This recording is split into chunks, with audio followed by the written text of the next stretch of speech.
Kada čujemo ime Samsung, šta nam prvo padne na pamet? Verovatno telefoni, televizori, jel tako? E pa, to je samo vrh ledenog brega. Iza tog poznatog logoa krije se prava globalna imperija, a njena stvarna veličina i moć su nešto što je teško i zamisliti.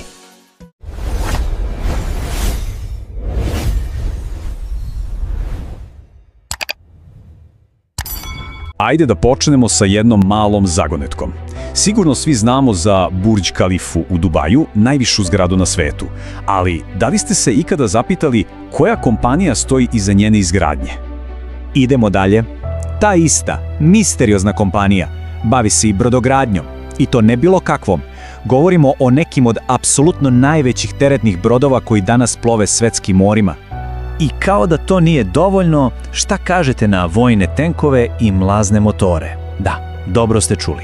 Iza svega ovoga stoji Samsung. Verovatno niste očekivali, zar ne? E pa, upravo priča o tome kako je jedna kompanija poznata po telefonima stigla do tenkova, otkriva jedan od najneverovatnijih poslovnih modela na svetu. Dakle, jasno je, Samsung je mnogo više od elektronike. Pravo pitanje je koliko više. Razmere njihove moći i uticaja, posebno u matičnoj Južnoj Koreji, su skoro pa neshvatljive. Ajde da pokušamo to da stavimo u neku perspektivu. Zamislite samo, prihodi cele Samsung grupe čine otprilike 20% celokupnog bruto domaćeg proizvoda Južne Koreje. Da ponovim, 1/5 ekonomije cele države. To je nimo uticaja kakav verovatno nijedna druga kompanija na svetu nema u svojoj zemlji. A šta je sa ljudima? Pa brojke su i tu zapanjujuće. Samsung ima više zaposlenih nego Apple, Google i Microsoft zajedno. To je skoro 500.000 ljudi. To je prava armija. Kako se uopšte stiže do takvih razmera? Za to se moramo vratiti skroz na početak. Verovali ili ne, priča o Samsungu ne počinje u nekoj modernoj fabrici, već u maloj prodavnici. Godina je 1938. Osnivač je Lee Byung-chul, a posao nema apsolutno nikakve veze sa tehnologijom. Počeli su sa trgovinom prehrambenim proizvodima. Da, sušena riba i rezanci, ali onda dolaze turbulentna vremena, japanska okupacija, pa korejski rat. I tu se vidi ključna crta Samsungovog DNK. Prilagodi se ili nestani. Posle rata naciji je trebao šećer. Oni otvaraju rafineriju. Trebala im je vuna, oni otvaraju najveću fabriku u zemlji. A onda su shvatili da im treba i novac da sve to finansiraju, pa su ušli i u bankarstvo i osiguranje. Bukvalno su pratili puls nacije i ulazili u svaki posao koji je bio potreban za opstanak i obnovu. Ali čekajte, nije sve bilo samo u pametnim poslovnim potezima. Postoji jedan ključni sastojak u receptu za Samsungov uspeh. Njihov neverovatan rast nije bio solo igra, bio je deo mnogo veće priče. Priče o izgradnji cele jedne nacije. I taj ključni sastojak ima ime Chaebol. To je korejska reč za ogroman porodični konglomerat. Posle rata, južnokorejska vlada na čelu sa generalom Park Chung-hyeem imala je plan. Plan za ekspresnu industrializaciju. A strategija je bila jednostavna. Umesto da rasipaju resurse, odabrali su nekoliko porodica, nekoliko kompanija i dali im sve što im je trebalo da postanu industrijski džinovi. I kad kažemo sve, mislimo bukvalno sve. Dobijali su povoljne, skoro besplatne državne kredite. Bili su zaštićeni od strane konkurencije. Niko nije mogao da im prismrdi na domaćem tržištu. Imali su ogromne poreske olakšice i subvencije. Zauzvrat imali su zadatak da grade nacionalnu infrastrukturu i da izvoze. Za Samsung ovo je bio kao vetar u leđa od uraganske snage. Mogli su da rastu, da se šire u nove industrije, a da pritom skoro i ne rizikuju.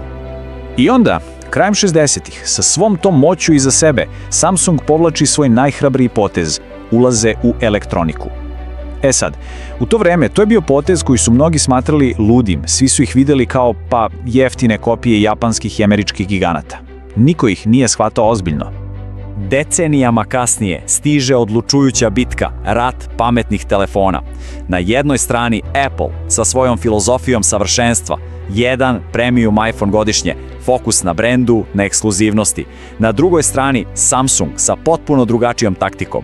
Njihova strategija je bila brutalna sila. Nisu ciljali samo na premium tržište, ciljali su na sve. Izbacili su desetine modela, za svaki džep, za svaku potrebu.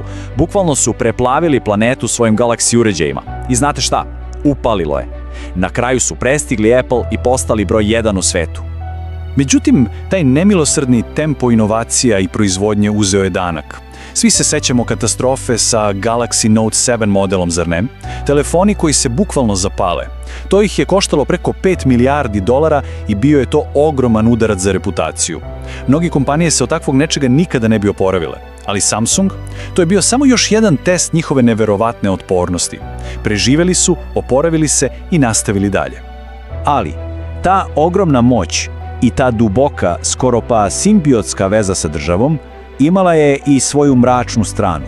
Cenu koja se plaćala u vidu skandala, korupcije i kontroverzije koje prate porodicu Lee, osnivače Samsunga, već decenijama. Vremenom se stvorio jedan skoro pa predvidiv ciklus. Izgleda otprilike ovako. Prvo, predsjednik Samsunga bude optužen za nešto ozbiljno, recimo podmićivanje. Onda krene suđenje. Bude proglašen krivim. I onda se desi neverovatan obrt. Predsjednik države ga pomiluje. Obrazloženje pa uvek isto. Nacionalni interes. Ne možemo staviti u zatvor čoveka koji vodi najvažniju kompaniju u zemlji. I naravno, on se vrati na čelo imperije kao da se ništa nije desilo. I ovo nije neka teorija, ovo se dešavalo iznova i iznova. I otac, pokojni predsjednik Lee Kun-hee i njegov sin i naslednik Lee Jae-yong prošli su kroz taj krug. Bivali su osuđivani za podmićivanje, za utaju poreza, za pronevere, pa pomilovani, pa opet osuđivani. Sve ovo naravno otvara jedno ogromno pitanje. Da li su neke kompanije jednostavno iznad zakona? Posle toliko decenija ovakve isprepletene istorije dogodilo se nešto fascinantno. Granica između Samsunga i Južne Koreje je postala nejasna. Njihovi identiteti su se praktično spojili u jedan. Njihov uticaj se osjeća svuda. Raditi za Samsung je vrhunac sna za svakog mladog Korejca. To je statusni simbol. Toliko su moćni da su dobili i nadimak – Republika Samsung. A taj nadimak govori sve. Mnogi veruju da je predsjednik Samsunga zapravo moćniji od izabranog predsjednika države. I kada se sve sabere, šta je to Samsung? To je priča o transformaciji. Ne samo jedne industrije, već čitave nacije. Oni su živo oličenje onoga što se zove čudo na reci Han, a sve to postignuto je kroz jedan potpuno jedinstven poslovni model. Gvozdena porodična kontrola, neraskidivo partnerstvo sa državom i apsolutno nemilosrdna diverzifikacija. To je model koji verovatno ne postoji nigde drugde u razvijenom svetu. I na kraju, cela ova neverovatna priča o Samsungu ostavlja nas sa jednim prilično uznemirujućim pitanjem. Pitanjem koje se tiče ne samo Južne Koreje, već celog našeg modernog sveta. Kada jedna kompanija postane toliko velika i moćna da je praktično jednaka državi, ko je onda zaista glavni?